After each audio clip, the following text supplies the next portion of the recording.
I was, of course, happy to meet the Hezbollah people because it's a point of view that's rarely heard in the United States.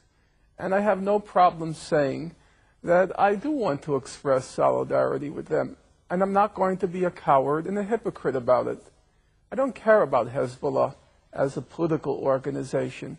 I don't know much about their politics. And anyhow, it's irrelevant. I don't live in Lebanon. It's a choice that the Lebanese have to make, who they want to be their leaders, who they want to represent them. But there is a fundamental principle. People have the right to defend their country from foreign occupiers. And people have the right to defend their country from invaders who are destroying their country.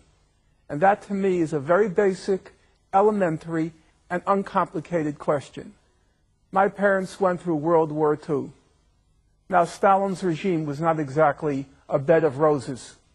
It was a ruthless and it was a brutal regime, and many people perished. But who didn't support the Soviet Union when they defeated the Nazis? Who didn't support the Red Army?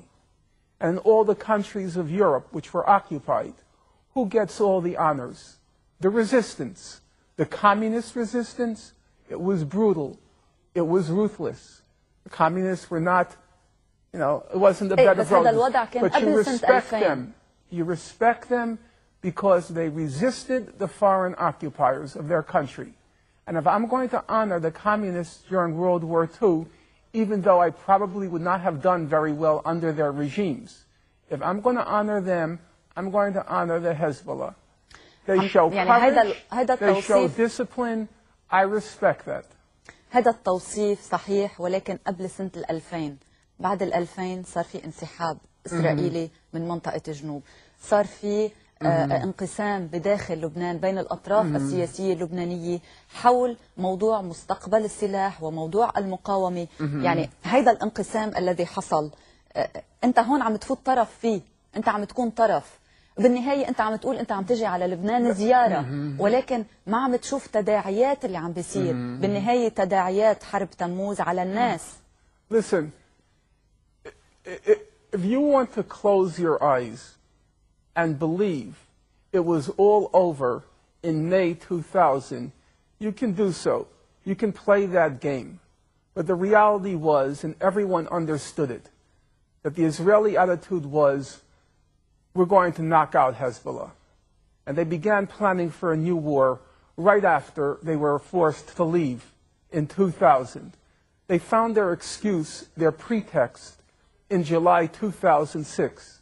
But there's no question among rational people that Israel was never going to let that victory go by, the Hezbollah victory go by.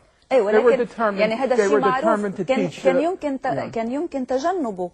يعني هون ممكن يقدر الطرف الآخر يقول لك ممكن تجنبه وما توقع بالفخ. It could not have been avoided.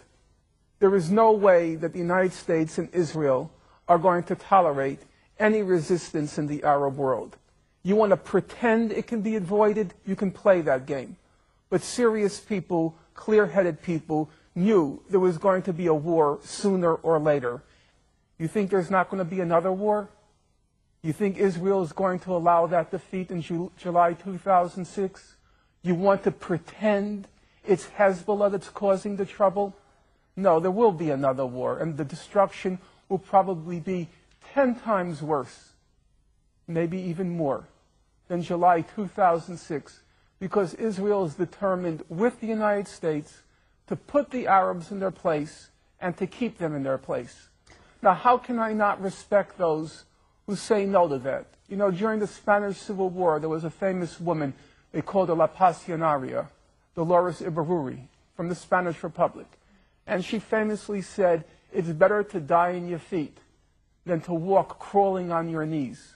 ولكن هذا خيار الشعب اللبناني كله. يعني مش I totally agree. I'm not telling you what to do with your lives. I'm not telling you. And if you rather live crawling on your feet, I could respect that. I could respect that. People want to live. How can I deny you that right?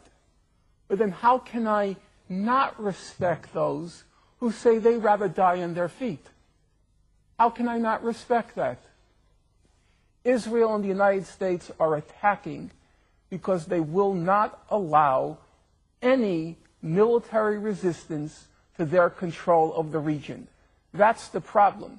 If Hezbollah laid down its arms and said, we will do whatever the Americans say, you wouldn't have a war, that's true. But you'd also be the slaves of the Americans. I have to respect those who refuse to be slaves. ما في غير طريقة واحدة اللي هي المقاومة العسكرية؟ I don't believe there's another way. I wish there were another way. Who wants war? Who wants destruction? Even Hitler didn't want war. He would much prefer to have accomplished his aims peacefully, if he could. So I'm not saying I want it, but I honestly don't see another way unless you choose to be their slaves. And many people here have chosen that. I can't really say I can understand it. You want to live. I can't really say I respect it. You know, so many dead, so much destruction, before the bodies are even buried, before the buildings are even rebuilt, the person who's responsible for it all, you can't wait to welcome him. You can't wait to roll out the red carpet. I can't respect that. In that respect, I like the Jews much more. I like their attitude. You know what the Jewish attitude is? Never to forgive, never to forget.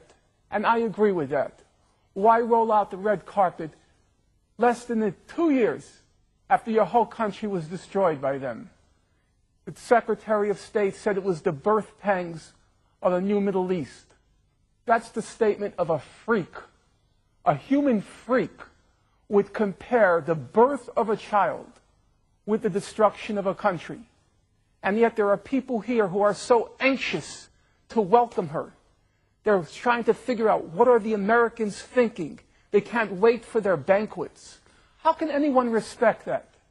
I respect the Jews 1,000 times more. Never to forgive, never to forget.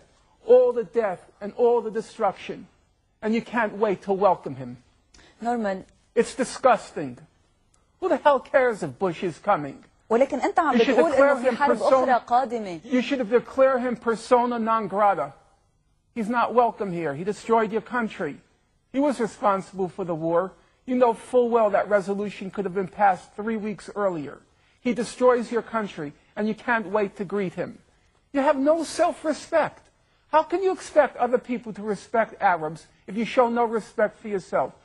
If the Lebanese people overwhelmingly vote to let the Americans and Israelis have their way, I guess you have to accept that.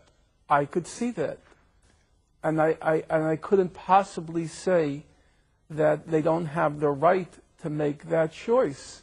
Listen, in Nazi-occupied Europe, you have to remember, most of the populations made the choice to live under the Nazis. All of this talk about a French resistance is just a joke. It never happened. The French resistance, about 20% of the French population read the resistance newspaper. There were maybe 10% of the French who resisted. The rest said, don't resist, because the Nazis were ruthless. You resist, 400 are killed for each soldier that's killed. That's how the Nazis operated. So most of the French said, like you, we want to live. Don't resist. But now I have to ask you, in retrospect, who do we honor? Do we honor those who say, let us live?